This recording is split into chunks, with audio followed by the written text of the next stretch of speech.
TikTok မှာ body တွေဓာတ်ပုံတွေကိုစက္ကန့်ပိုင်းအတွင်း background ရှင်းလို့ရဆိုတာသိပြီလားအကယ်၍သင်ကမသိသေးဘူးဆိုရင်ဒီဗီဒီယိုလေးကိုစောင့်အောင်ကြည့်ပေးပါအရင်ဆုံးပေါင်းလက္ခဏာလေးကိုနှိပ်ပါမယ်ကိုပြောင်းလဲခြင်းနဲ့ဓာတ်ပုံဒါမှမဟုတ်ဗီဒီယိုတစ်ခုခုကိုရွေးပါကျွန်တော်ကတော့ဓာတ်ပုံလေးကို background ရှင်းပြလိုက်ပါမယ်ဒီနေရာကိုရောက်ပြီဆိုရင်ကျွန်တော်မျှပြထားတဲ့အရာလေးကိုနှိပ်ပေးပါ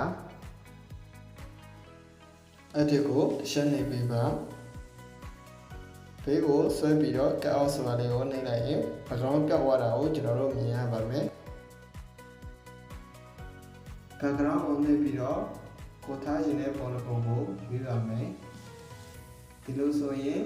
မိတ်ဆွေတို့ပြောင်းလဲခြင်းနဲ့ background ရှင်းခြင်းနဲ့အနေထားတစ်ခုကိုရရှိပါပြီ